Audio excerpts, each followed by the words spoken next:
Welcome to my YouTube channel Ramesh online. ప్రక్షాళన దిశగా గ్రామ వార్డు సచివాలయ వ్యవస్థ, సిబ్బందికి పని విభజన, వారికి తగిన శిక్షణ అనే హెడ్లైన్తో ఉన్నటువంటి వీడియోని అయితే మనం చూస్తున్నాం. చూసే ముందుగా ఫ్రెండ్స్ ఎవరైనా ఫస్ట్ టైం మన ఛానల్ని విజిట్ చేసినట్లయితే తప్పకుండా సబ్స్క్రైబ్ చేసుకోండి. అదేవిధంగా వీడియో మీకు నచ్చినట్లయితే ఒక లైక్ చేసి మన మిత్రులందరికీ షేర్ చేస్తారని ఆశిస్తూ ఇక విషయానికి వచ్చినట్లయితే ఏపీ గ్రామ వార్డు సచివాలయ వ్యవస్థకు సంబంధించి 4 అంశాల ఆధారంగా సిపిఆర్ అధ్యయనం చేసింది. సంస్థాగత పాత్ర, సంస్థ నిర్మాణము, మానవ వనరులు, కార్యకలాపాలపై అధ్యయనం చేసి వాటి ప్రక్షాళన కోసం పలు సూచనలు చేసింది.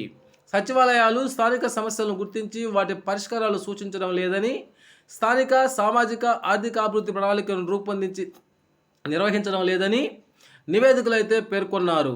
అయితే సమస్యకి పరిష్కారం ఇలా అనే టైటిల్తో న్యూస్ను చూస్తున్నాం.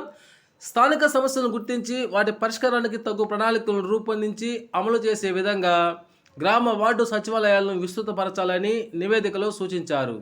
స్థానికంగా పరిష్కారం కాని సమస్యలను మండల కార్యాలయం స్థాయిలో ఆయా ప్రభుత్వ ఏజెన్సీల ద్వారా పరిష్కరించాలి. ఇక సంస్థాగత నిర్మాణం చూసినట్లయితే రాష్ట్రంలో పలు గ్రామ వార్డు సచివాలయాలపై పనిభారం వేరువేరుగా ఉంది.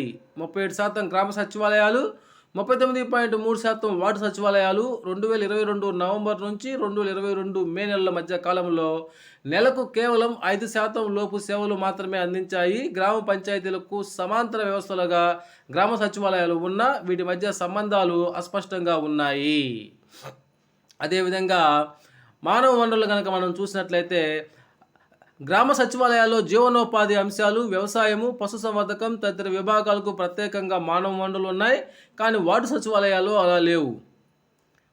ఎనర్జీ కార్యదర్శులు మాత్రం 2 చోట్ల ఉన్నారు. ఏఎన్ఎం, రెవెన్యూ కార్యదర్శులు, రెవెన్యూ అధికారులు గతంలోనూ ఉన్నారు.